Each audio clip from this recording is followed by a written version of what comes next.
Salut! Aujourd'hui, on fait la deuxième partie de l'épisode sur l'odorat, sur le sens olfactif, sur le pif, le flair, le blaze. Si vous n'avez pas vu la première partie, je vous invite quand même à la voir. S'il n'y a rien qui s'affiche au-dessus de mon doigt, je vous invite à regarder les liens dans la description.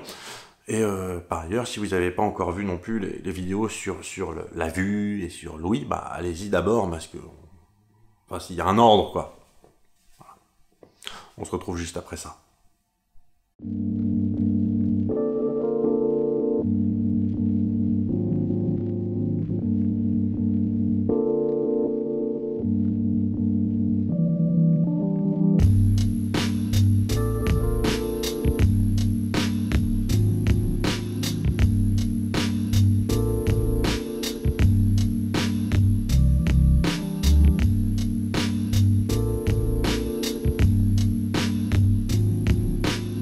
On en était où avant de totalement digresser sur les molécules odorantes? Oui, les cavités nasales et les cornets, voilà. Parce que, oui, ça va sans dire, on sent les odeurs par le nez. Mais pas seulement, d'ailleurs, techniquement, voilà. On sent aussi les odeurs, toujours dans la fosse nasale, mais par l'arrière-bouche, donc par la bouche. Donc voilà, on a des molécules odorantes qui arrivent dans la cavité nasale, et alors, qu'est-ce qui se passe? Eh bien, ce qui se passe, c'est qu'en haut de la cavité nasale, on a la muqueuse olfactive qui contient quelques 5 millions de neurones olfactifs qui, soit dit en passant, sont beaucoup plus sensibles que les neurones gustatifs. Mais ça, on en parlera quand on parlera du goût. Cette muqueuse olfactive couvre à peu près 10% de la cavité nasale, c'est-à-dire 2 cm². Pour donner un ordre de grandeur, chez le berger allemand, on est plutôt de l'ordre de 200 cm². Et à ceux qui se diraient « Mais attends, où est-ce que tu trouves une telle surface dans le museau d'un clébard ?» Non mais attends, où est-ce que tu trouves une telle surface dans le museau d'un clébard? Je réponds que cette surface est, chez le chien, repliée sur elle-même pour offrir une plus grande surface d'échange. D'ailleurs, le savions-tu? C'est une réponse classique de la nature à un problème classique, celui d'offrir la plus grande surface d'échange dans le plus petit volume possible. Les poumons, comme les intestins, usent du même stratagème. C'est ainsi que si on dépliait nos poumons, on couvrirait une surface d'environ 130 m², soit en gros la moitié d'un court de tennis. Et que si on tendait notre intestin, il mesurerait environ 8 mètres, soit la distance entre les deux couloirs d'un court de tennis. Voilà, jouer au tennis, c'est cool. Donc chez l'humain, il y a 2 cm², ça peut paraître peu, mais c'est suffisant. Et puis de toute façon, il va falloir vous faire une raison très vite. L'humain n'excelle en rien au niveau physique. Mais il est polyvalent. Oui. L'humain voit moins bien que le caméléon qui peut regarder devant et derrière lui en même temps. Il entend moins bien que la chouette lapone qui peut entendre une proie à 100 mètres à travers 45 cm de neige. Et il sent moins bien que l'ours polaire qui est capable de sentir une femelle en chaleur à 150 km. Ils sont chauds ces ours. Ou alors ils savent qu'ils sont en voie d'extinction. Vous l'avez compris, l'humain est le champion d'à peu près rien. Peut-être l'endurance, mais... Mais l'humain entend sans doute mieux que le caméléon, sent sans doute mieux que la chouette lapone et voit sans doute mieux que l'ours polaire. Et je dis sans doute à chaque fois, parce qu'en vrai j'en sais rien et que c'est pas mon propos maintenant. Je veux dire, peut-être que mes exemples, on aurait pu trouver des meilleurs exemples, mais vous comprenez ce que je veux dire. Ce que je veux dire par là, c'est que chaque sens humain est dépassé par un animal qui excelle mieux, puisqu'il excelle. Cette phrase est chelou. Ce que je veux dire par là, voilà, parce que là je suis en train de m'embrouiller totalement, et donc de vous embrouiller, voilà, retenez ceci. Il n'y a pas un sens, au sens de la vue, de l'ouïe, tout ça, il n'y a pas un sens dans lequel l'humain est le champion du monde, mais l'humain a su tirer le meilleur parti de l'ensemble de ses sens. Et tout ça, ça partait du fait que, voilà, 2 cm² pour l'odorat, ça a l'air pas ouf. Mais on s'en fout. D'autant qu'on a un cerveau de ouf et des pouces opposables. Alors faut pas nous faire chier non plus. Bref, chez l'humain, on a 2 cm² sur lesquels on trouve 6 millions de neurones olfactifs. Et alors, est-ce que ces neurones olfactifs fonctionnent un petit peu comme les cônes et les bâtonnets dans l'œil? Hein, est-ce que ces neurones sont spécialisés dans tel type d'odeur ou dans la qualité, l'intensité de l'odeur, tout ça? Alors oui et non. Mais avant d'entrer là-dedans, il faut quand même préciser un tout petit truc concernant ces neurones olfactifs et qui excite un petit peu les chercheurs. Ça leur fait des comme ça. Ces neurones se renouvellent. On appelle ça la neurogénèse. Et il faut compter à peu près 1 mois pour renouveler tout le stock de neurones de la zone. Alors, ça a l'air de rien comme ça, mais on a longtemps pensé que les neurones ne se renouvelaient pas du tout. Donc, quand on tombe sur toute une zone qui se renouvelle complètement, oui, c'est intéressant. J'en avais parlé d'ailleurs sur la chaîne secondaire, dans le premier épisode sur le Pastordon, j'avais rencontré un chercheur qui s'intéressait énormément à ces neurones-là. Et je précise à toutes fins utiles que la plupart des neurones à notre connaissance actuelle ne se renouvellent pas. Hein. C'est ça qui les rend vraiment particuliers. C'est pas juste maintenant on sait que tous les neurones se renouvellent, youhou, et puis voilà, donc on s'intéresse à ceux du nez. Non, non, non, c'est ça qui les rend particuliers. Et si vous vous demandez pourquoi, comment ça se fait que ces neurones-là se renouvellent et pas d'autres, eh ben, une des réponses possibles, c'est que l'épithélium olfactif, donc la zone où on trouve tous ces neurones, c'est le seul tissu nerveux de l'humain à être en contact direct avec l'extérieur. Alors certes, il est couvert de mucus pour protéger, mais il est quand même sujet aux agressions. Donc notez bien qu'on a déjà deux choses très particulières concernant l'odorat. Hein. D'abord, c'est le premier sens qui se développe, et par ailleurs, ces capteurs sont non seulement directement collés au cerveau, mais en plus ils se renouvellent. Du coup, j'en reviens à ma question, est-ce que ces neurones sont spécialisés dans tel ou tel type de molécule odorante? Question à laquelle j'avais répondu oui et non, voilà. Il est temps que je m'explique un peu mieux. Les neurones olfactifs ne sont pas spécialisés dans tel ou tel type de molécule odorante. Mais on trouve dans leur membrane des protéines qu'on appelle des récepteurs olfactifs et dont le rôle, vous l'avez compris, est de recevoir les molécules odorantes. Et ces protéines, elles, oui, sont spécialisées pour tel ou tel type de molécules odorantes et n'ouvrent leur site de réception que pour ce ou ce type de molécules odorantes. On répertorie environ 400 espèces différentes de ces protéines, de ces récepteurs olfactifs. Mais ces récepteurs ne se trouvent pas tous dans chaque neurone.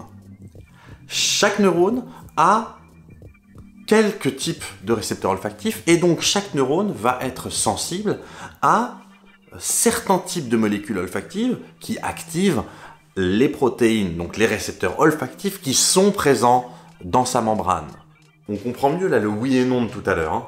Là où c'est fort, c'est que les neurones qui possèdent tel ou tel récepteur olfactif convergent dans le bulbe olfactif vers telle ou telle structure synaptique, qu'on appelle glomérule. Vas-y, paye ton Scrabble. Et tant qu'on en est au Scrabble, ces neurones qui sont capables de détecter certaines substances chimiques, parce que c'est ça qu'ils font, eh bien on appelle ça des neurones chémorécepteurs. Du coup, au final, c'est un peu comme si ces neurones olfactifs étaient un peu spécialisés dans telle ou telle odeur. C'est pour ça que je disais oui et non. Vous voyez? Et donc maintenant, on est dans le bulbe olfactif. C'est-à-dire que les neurones olfactifs ont été stimulés par telle ou telle odeur, tout ça a convergé vers le bulbe olfactif, et qu'est-ce qu'on fait maintenant? Et bien maintenant, on précise que le bulbe olfactif, c'est une partie du cerveau déjà. On est déjà dans le cerveau. Voilà, donc on a bien des neurones connectés directement avec l'extérieur et qui sont collés directement dans le cerveau.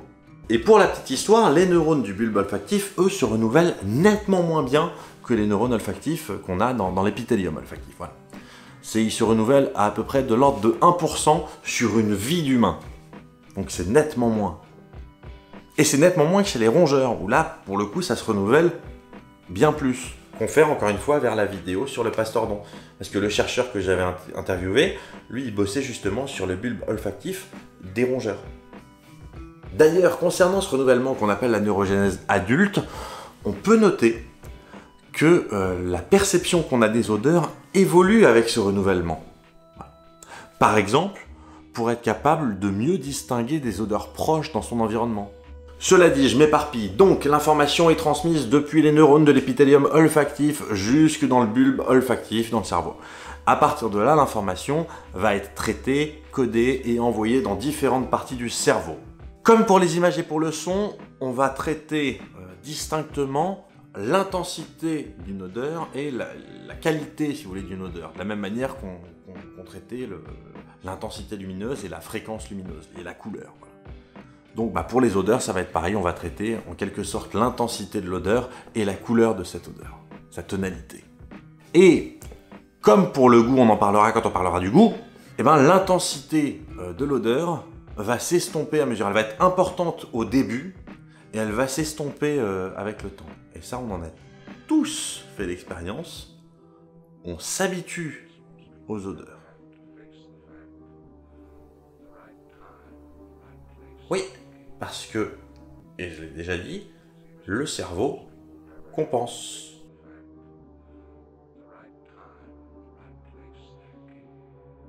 Par exemple, si vous passez 1 heure dans un jardin dont l'herbe a été fraîchement coupée, je me rends bien compte que j'aurais pu prendre un exemple nettement plus putaclic, eh ben vous n'allez pas passer l'heure à vous dire « Waouh, mais ça sent l'herbe fraîchement coupée !»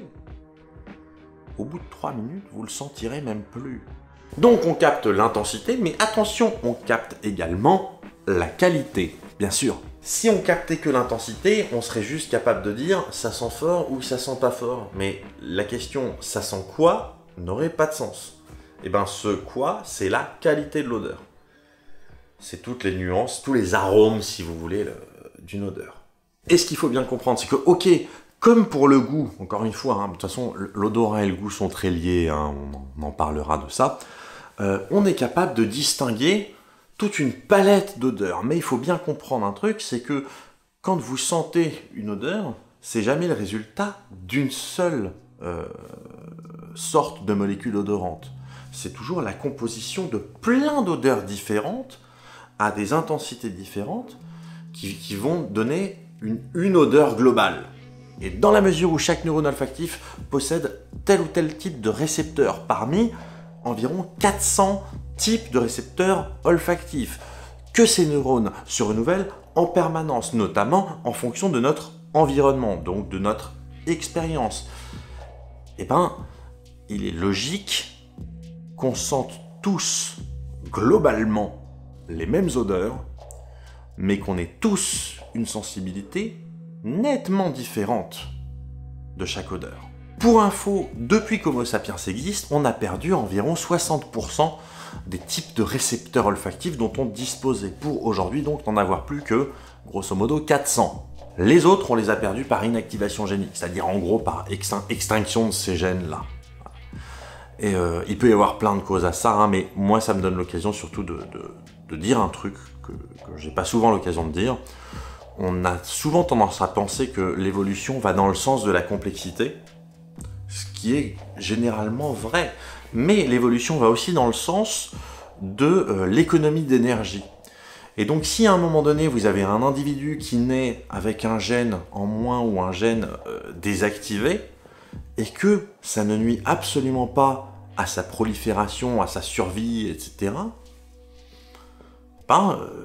ce gène peut assez rapidement, on s'entend, il peut à terme, d'un point de vue évolutif, si vous voulez, être considéré comme étant inutile et disparaître. Pourquoi pas? Puisque manifestement il sert plus à grand chose. Arrête de digresser. Donc, les informations sont traitées dans le bulbe olfactif et partent dans différentes zones de notre cerveau, qu'on appelle le cerveau olfactif. Donc, les cortex olfactifs primaires avec le noyau olfactif antérieur, le cortex piriforme, le tubercule olfactif, le cortex entorhinal latéral et l'amygdale. Toutes ces zones étant d'ailleurs largement interconnectées. Là-bas, on traite simplement les odeurs, et par simplement, j'entends que le résultat est qu'on a simplement conscience de l'odeur. Et il faut bien noter que vu les distances parcourues, l'information est quasi immédiate. Ce qui, encore une fois, est un signe que l'évolution fait bien son boulot. Ce qui est logique, puisqu'elle ne fait pas de boulot. C'est encore une fois la causalité, vous l'avez. Mais pourquoi c'est logique? Parce que notre survie en dépend.